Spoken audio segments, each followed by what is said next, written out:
오늘 말씀을 보시면 주인을 기다리는 종과 깨어있는 것을 같은 개념으로 보고 있어요.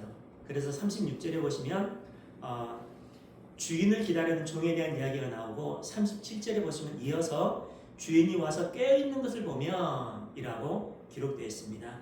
주인이 종의 자리로 낮아져서 일방적으로 씻음을 받는 은혜가 제자들에게 부어져요. 그래서 예수님께서 일방적으로 제자들의 발을 씻어주시면서 너희도 서로의 발을 씻어주라 라고 말씀하세요. 예수님께서 말씀하신 서로의 발을 씻어주라는 것은 하나님의 은혜를 받은 성도만이 가능합니다. 세상 사람들은 불가능해요. 하나님께서 인정하지 않습니다. 그렇다면 주님께서 말씀하신 성도가 서로의 발을 씻어줘야 한다는 것이 어떤 의미일까요? 그 의미가 무엇인지를 알아야지 우리가 서로의 발을 씻어주고 있는지를 알 수 있잖아요. 그것은 예수님의 일방적인 공로에 의해 우리가 깨끗함을 입은 사람이라는 신앙 고백이에요. 나는 예수님의 은혜가 아니면 절대로 깨끗함을 입을 수 없는 존재입니다. 그 신앙 고백, 그 예수님의 은혜로만 살아가면서 그 예수님을 증거하는 삶이 상대의 발을 씻어주는 것이고 그 은혜의 복음을 전하는 것이 상대의 발을 씻어주는 것입니다.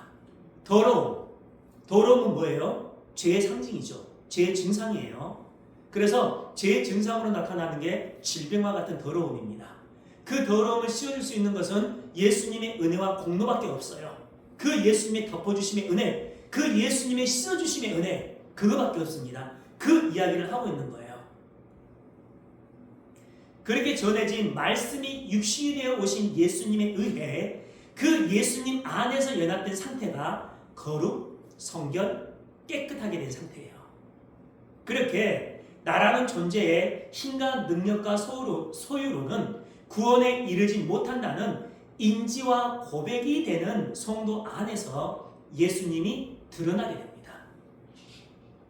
구원의 본질인 예수님의 가치와 영광만이 드러나게 돼요. 그렇게 내 것이 아닌 예수님 것으로만 드러나는 삶을 자기 부인의 삶이라고 해요. 예수님의 것으로만 드러나는 삶을. 죄가 본질인 내가 비워지고 내 안에 있는 내 모든 죄가 비워져야지만이 내 안에서 거룩이 본질인 예수님의 삶이 나오게 되어 있습니다. 아니, 예수님의 거룩이 죄인들에게 들어가게 되면 인간의 모든 죄는 밖으로 밀려나게 되어 있어요. 그게 연합입니다.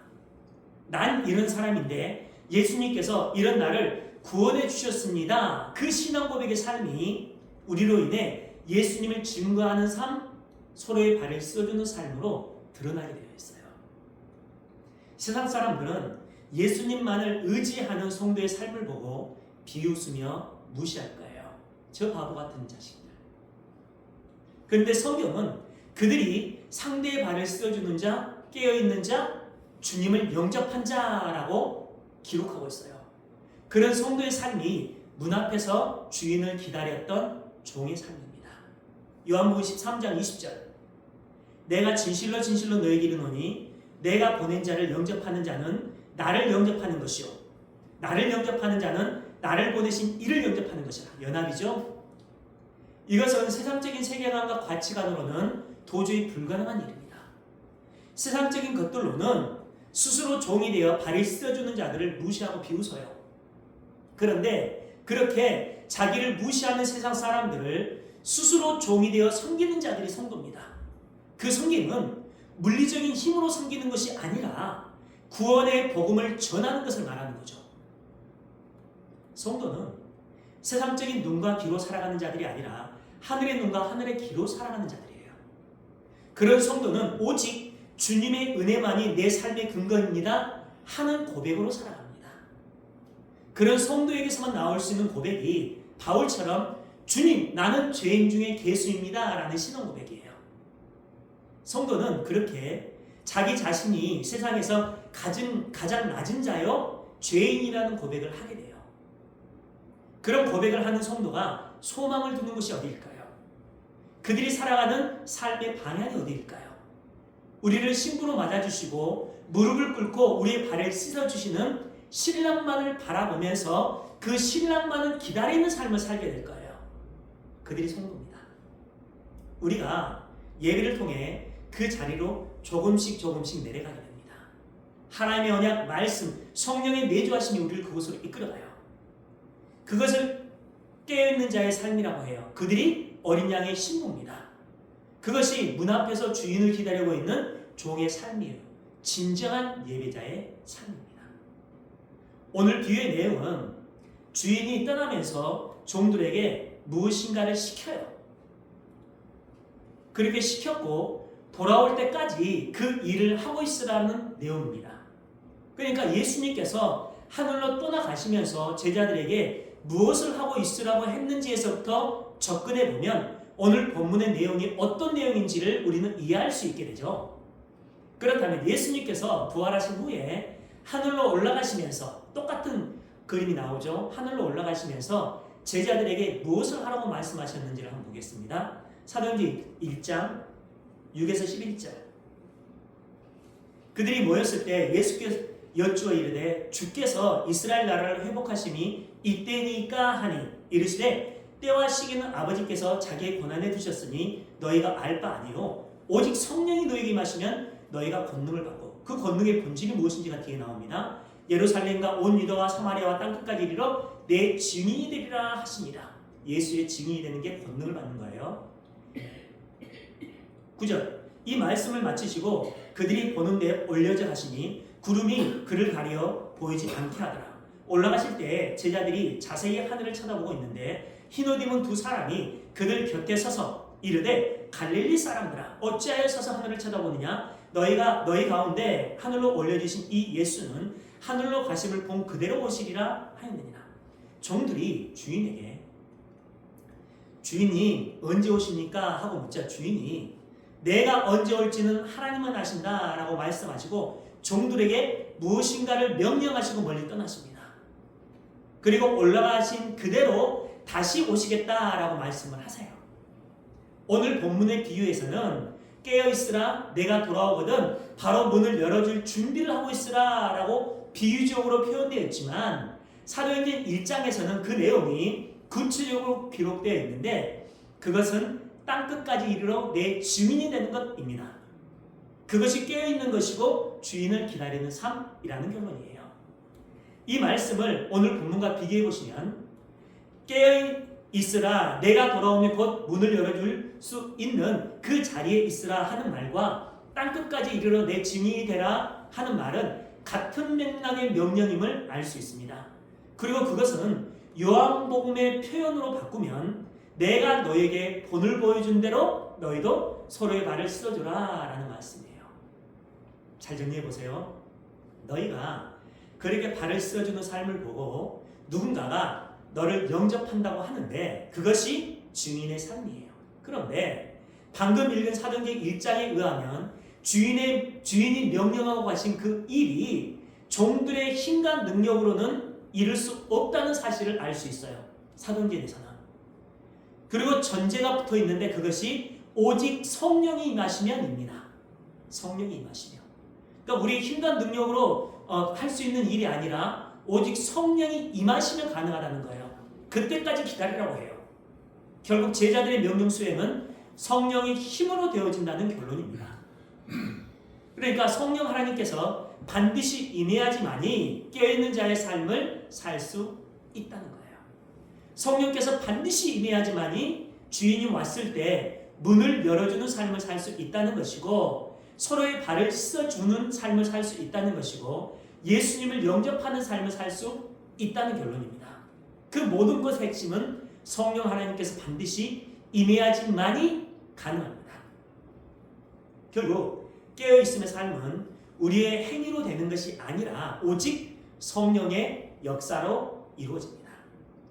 성령의 역사하심에 의해 어린 양의 신부라는 사실이 드러나는 것이고 그렇게 깨어있는 자들이 발견될 때 예수님께서 직접 그들의 발을 씻어주심의 은혜가 그 자리에서 일어나게 돼요. 그들이 증인이고 그들이 신부입니다. 그들이 깨어있는 자들이에요. 그들은 수시로 잠들어 있었어요. 슬기로운 다섯 처녀를 통해 알 수 있잖아요. 그렇게 수시로 잠들어 있는데 어떻게 깨어있는 자, 증인의 삶, 신부의 삶을 살 수 있냐면 하나님께서 그 자리로 데리고 가시는 과정 중에서 연합이죠. 하나님이 우리의 삶 속에서 그 삶을 가끔씩 드러내 주시는 것 뿐이에요. 우리의 삶 속에서. 그러니까 우리의 그 깨어있는 자의 삶의 행위는 하나님의 행위라는 결론을 내릴 수가 있습니다. 그렇게 우리 자신의 자격과 열심, 업적과 공로를 모두 비우고 우리의 발을 씻어주신 예수님만이 드러나게 되는 그 삶이 통로가 되어서 그 예수님을 영접할 또 다른 자들이 생겨나는데 그들이 또 다른 증인, 신부가 되는 거예요. 그것을 전도라고 합니다. 그렇다면 증인의 삶은 주님께 신부를 소개하는 삶, 중매하는 삶이라고 할 수가 있어요. 그렇죠? 그것은 제 이야기가 아니라 사도 바울의 이야기예요. 고린도후서 11장 2절 내가 하나님의 열심으로 너희를 위하여 열심을 내노니 내가 너희를 정결한 처녀로 한 남편인 그리스도께 드리려고 중매하니로다. 바울이 개척한 고린도 교회에 침투해서 교인들을 미혹하고 있는 거짓 사도들이 있었어요. 그들에게 성도를 빼앗길 수 없다는 강한 질투심이 납니다. 바울에게. 그 질투심을 가지고 그들을 그리스도의 신부로 삼기 위해 중매하고 있다는 거예요. 그 바울의 질투는 구약에서 하나님께서 이스라엘의 마음을 빼앗는 우상 신들에 대한 질투심, 그것과 같은 감정으로 질투를 하고 있는 거예요. 그렇다면 그 중매의 도구는 우리가 얼마나 큰 죄인이고 거룩이신 하나님께서 우리를 얼마나 사랑해 주시고 어떻게 우리를 구원해 주시는지 그 복음의 본질이 되겠죠. 그렇죠? 바울은 주인을 기다리는 종의 삶, 서로의 발을 써주는 삶, 자기 군의 삶이 다른 사람들을 주님의 신부로 중매하는 삶이라고 표현을 하고 있어요. 그러니까 주님의 공로만을 의지하여 살아가는 성도가 주님의 신부이고 그들만이 다시 오실 신랑을 오매불망 기다리는 깨어있는 자라는 것입니다. 그리고 먼저 주님의 신부가 된 그들에 의해 또 다른 신부들이 중매되고 있다는 거예요. 그러니까 전도라는 것은요, 수단과 방법을 가리지 않고 사람들을 유혹해서 교회로 데려오는 것을 전도라고 하지 않아요. 그런다고 해서 그런 일을 하지 말라는 건 아니에요. 그게 도구가 되어서 그들에게 복음의 본질이 들어가게 되는 거죠. 증인의 삶, 신부의 삶, 깨어있는 자의 삶, 중매하는 삶이 뭐라고 했습니까?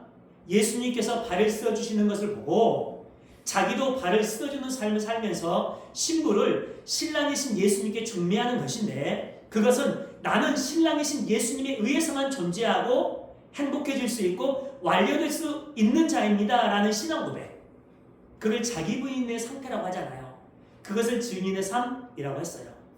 그 상태에서 예수님의 은혜, 하나님의 은혜를 입은 누군가가 그 복음의 본질을 알아듣고 그 안으로 들어오는 것을 전도, 선교라고 해요. 그러니까 굉장히 깊이 있는 단어가 전도, 선교라는 단어죠. 그것은요, 힘의 원리 속의 그 세계관과 가치관으로는 도저히 불가능한 것인데 그것으로 오는 자들이 있더라는 거예요. 오는 자들이. 그것은 하나님께서 하시기 때문에 가능합니다. 하나님께서 하시기 때문에. 세상 사람들은 그것을 보고 어리석다고 여기기 때문에 바울이 뭐라고 얘기하냐면요, 전도는 미련한 것이라고 했던 거예요. 세상 사람들은 그걸 보고 어리석다고 여기기 때문에. 전도는 하나님께서 하시는 것이고 우리는 그 도구로 쓰임받는 것뿐입니다. 결론적으로 깨어있는 성도는 성령의 이끌리심에 의해 내가 지금까지 힘이라고 생각하고 삶의 원리라고 생각하면서 쌓아놓았던 나라는 존재의 가치와 명성, 인기와 소유를 모두 비우게 되고 오직 예수님만이 내 인생의 모든 것이고 나는 그 도구에 불과합니다라는 고백을 하게 되는 자로 낮아지게 돼요. 그렇게 우리가 했던 것은 아무것도 없고 오직 하나님의 행위만 남게 됩니다. 그것이 발을 씻어주는 삶이고 주인을 기다리는 삶이고 다른 분들을 예수께 중매하는 성도의 삶이라는 거예요. 그 삶 속에서 모든 영광은 오직 하나님만 받게 되겠죠. 왜요? 나는 없어졌기 때문에. 그것이 평생 동안 우리 삶 속에서 진행되는 성도의 신앙생활입니다. 우리의 신앙생활이에요.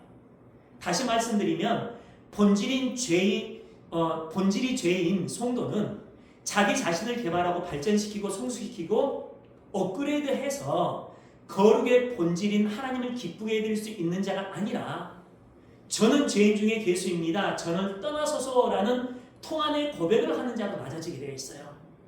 왜요? 하나님의 거룩 앞에 나의 죄성, 나를 비춰보니까 죄밖에 안 보이거든요. 그래서 내가 사랑하는 그 주님 앞에 나를 비춰보니까 도저히 그 사랑하는 주님 옆에 갈 수가 없어요. 뭐 때문에요? 죄 때문에. 그래서 사도 바울은 그걸 인지하고 나서 그런 고백을 했던 거예요. 나는 죄인 중에 계십니다. 나를 떠나소서.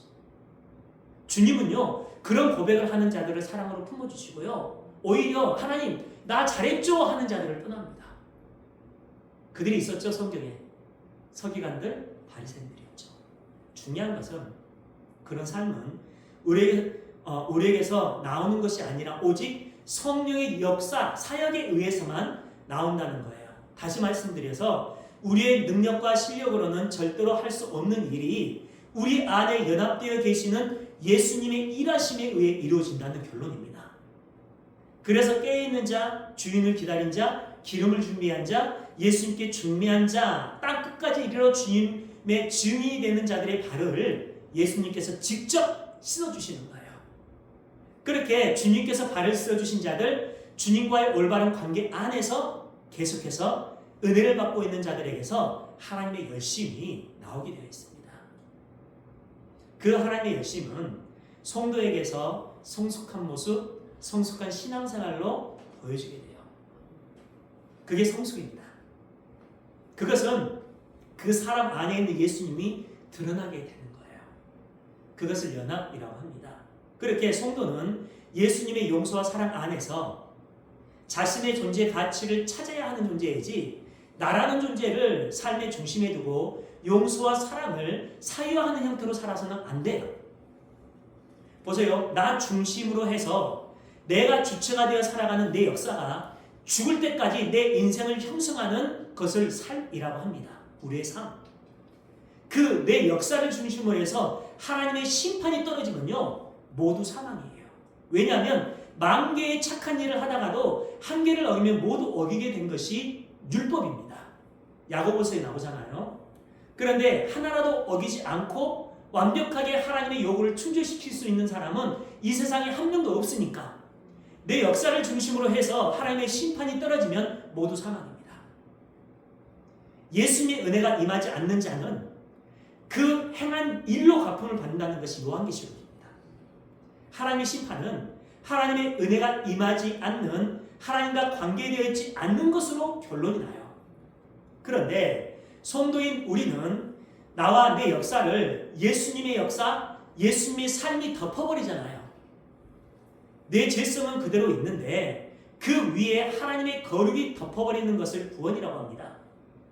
내 본질이 변하는 것이 아니라 내가 어떤 구조 안으로 들어가는 거예요. 구조 안으로. 있는 모습 그대로 하나님의 용서의 구조 안으로 들어가게 되는 것이 덮어주심의 은혜입니다. 그게 뭡니까? 성전의 구조잖아요. 성전의 구조. 속죄소에서 제가 속해지는데 그 속죄소 안에 인간의 실수와 실패를 상징하는 아론의 쌍난 지팡이, 만나 항아리, 십계명 두 돌판이 있고 그 위에 은혜를 상징하는 벗개 뚜껑, 뭐라고 얘기하죠? 시은자라고 얘기하잖아요. 그 시은자 위에 어린 양의 피, 예수님의 보혈, 예수님의 은혜가 부어지는 것이 성전의 구조입니다. 그래서 그 위에 대제사장들이 어린 양의 피를 묻혀서 거룩이 상징이에요. 그 어린 양의 피를 묻혀서 그 위에 뿌리게 되는 거죠.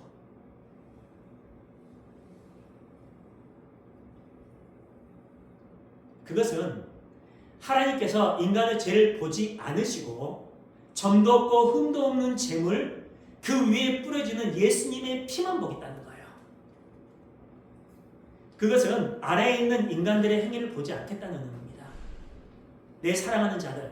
그러니까 여기서 핵심이 뭐예요? 우리 신앙생활의 핵심이 뭡니까? 하나님과의 올바른 관계. 근데 그 관계를 누가 규정합니까? 하나님이 규정해요.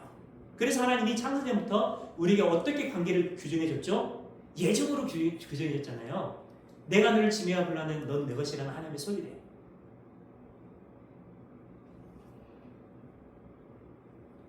회개는 하나님을 떠나서 인간의 행위로 구원에 이르려고 했던 우리의 어리석음을 깨닫고 오직 하나님의 은혜만이 구원의 본질이라는 신앙 고백을 하는 것이 회개의 본질입니다. 그래서 대제사장들이 그 회개를 하지 않고 예수님의 은혜로 덮이지 않는 상태에서, 그래서 그들이 제사를 지내고 자신의 죄를 피로 덮잖아요. 그러지 않는 상태에서 지성소에 들어가서 하나님을 대면하게 되면 하나님의 거룩이 그들을 죽여버립니다. 그게 성전이에요. 제사의 본질입니다. 하나님은 항상 그렇게 용서하는 자리에 계셔야 하고, 피조물은 항상 용서를 받는 자리에 있어야 해요. 피조물은 항상 피조물의 자리에서 하나님의 생명력, 은혜, 바라크, 복을 받는 자리에 있어야 하고, 하나님은 항상 생명력, 은혜, 복을 부어주시는 분으로 존재해야 하는 것이 하나님 나라예요. 그게 하나님 나라의 삶의 원리입니다. 그 상태를 뭐라고 합니까? 사바스, 안식이라고 하잖아요. 안식. 그래서 인간의 안식은 항상 피조물의 자리에 내려가서 아벨의 이름의 뜻이 뭐라고 했습니까? 없음으로 살아가게 되는 것이고, 하나님의 안식은 하나님의 자리에 앉아서 피조물로부터 하나님의 대우를 받는 거예요. 그걸 영광을 받는다라고 표현을 합니다. 그것이 창세기 2장의 내용입니다. 창세기 2장 내용. 그렇게 우리는 하나님의 용서의 구조, 하나님 나라의 구조 안으로 들어가서 값없이 구원을 받게 됩니다. 우리가 그것을 알 때 우리 안에서 진정한 감사와 기쁨이 나오게 되어 있어요. 그게 진짜로 감사와 기쁨입니다. 그 은혜를 아는 자리로 가다 보면 갈라디아서 얘기한 것처럼 항상 기뻐할 수 있게 되고, 쉬지 말고 기도할 수 있게 되고, 범사에 감사할 수 있게 되는 거예요. 그것을 갈라디아서에서 뭐라고 얘기합니까? 그것이 너희를 향한 하나님의 뜻이라고 규정을 하잖아요. 하나님의 뜻. 그렇다면 하나님의 뜻이 무엇일까요? 피조물이 창조주께 항상 감사하고 하나님께서 내게 행한 일 때문에 너무나 기뻐서 감당할 수 없을 정도로, 그 기쁨이 너무나 감사해서 감당할 수 없을 정도로 어쩔 줄 몰라 하는 그 상태로 하나님 나라로 들어가는 것이 하나님의 뜻이에요. 그렇다면 우리가 그 자리로 내려가기 위해서는 우리 안에 있는 죄성과 죄인됨이 인정되어져서 드러나야 됩니다. 그리고 그 안에서 하나님의 은혜의 필연성이 명확하게 나타나야 돼요. 바울이 그걸 깨달았던 거예요. 그걸 깨닫고 난 다음에 나는 하나님의 은혜가 없으면 도저히 불가능한 존재입니다 라는 것을 깨닫고 했던 고백이 그겁니다. 나는 죄인 중에 계십니다. 나를 떠나소서. 그 고백을 했을 때는요, 사도 바울이 굉장히 멋진 사역들을 많이 했어요. 우리가 본받을 만한.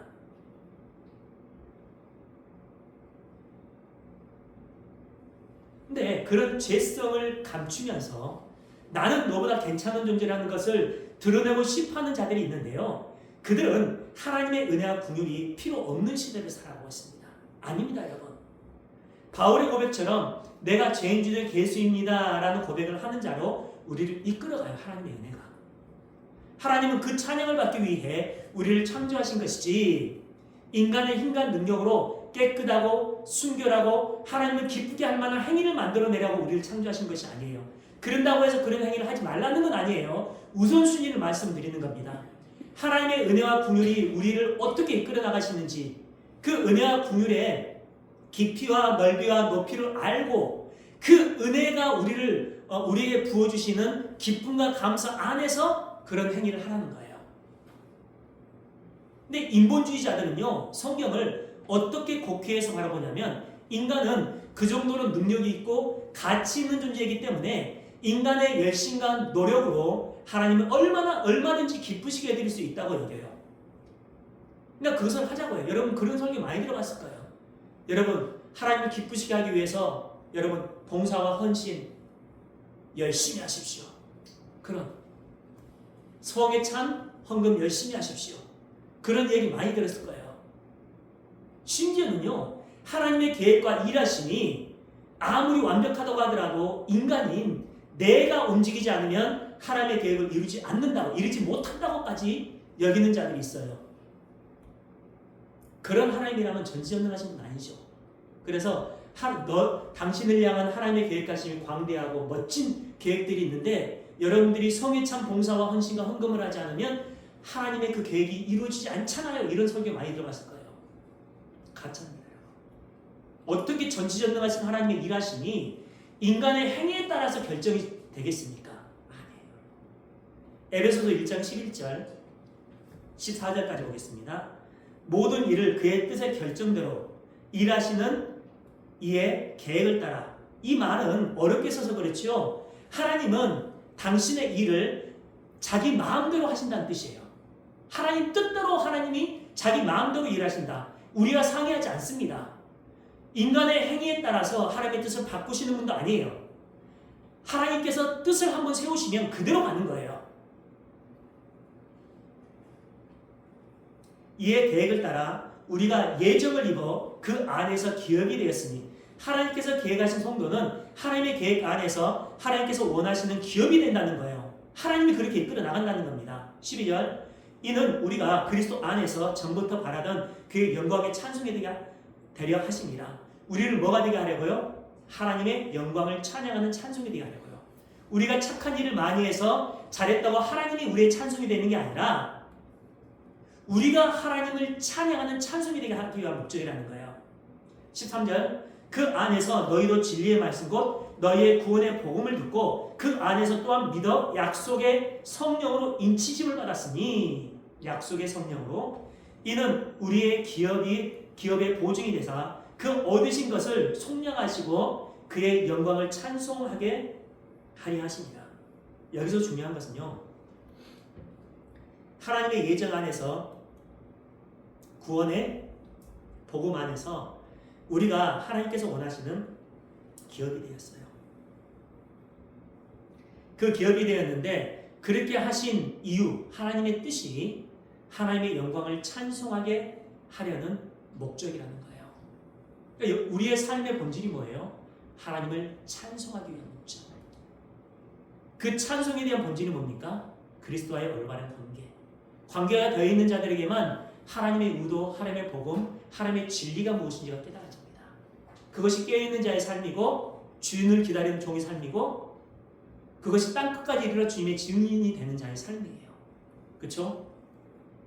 하나님은요. 우리가 착하고 선한 일을 열심히 해서 하나님을 기쁘시게 하려고 우리를 부르신 것이 아니에요. 근다고 해서 그런 일을 하지 말라는 건 아닙니다. 하나님만이 우리의 존재의 본질이고 하나님만이 우리의 구원이라는 철저한 자기 부인 아래에서의 찬송을 듣기 위해 우리를 창조했다는 거예요. 여러분 지금 이 시간에 예배를 통해서 하나님이 그 찬송을 하고 계신 거예요. 거기에 포커스를 맞추십시오. 하나님이 지금 나의 이 신앙의 본질, 내 마음의 중심을 통해서 찬송을 하고 계십니다. 여러분 우리의 신앙생활의 본질이 뭐라고 했습니까? 내가 구원받기 위한 목적으로 그 목적을 가지고 우리가 무엇인가를 행하고 열심히 있는 봉사 헌신을 하는 거라고 안 했잖아요. 그렇죠? 나를 구원해 주신 하나님의 은혜가 너무나 귀하고 감사해서 그 구원받은 자의 삶 속에서 자연스럽게 나오는 게 예배로 나타난다고 했지 않습니까? 그게 신앙생활의 본질이에요. 그 삶 속에서 나타나는 게 찬양입니다. 하나님이 그 자체를 기쁘게 받으시는 거예요. 그게 영광을 받는 겁니다. 영광을 받는 거. 우리의 모든 삶 속에서 깨어있는 자의 삶, 주인을 기다리는 삶, 하나님의 찬송이 되는 그러한 삶을 살아가시길 주님의 이름으로 축원합니다. 기도하겠습니다.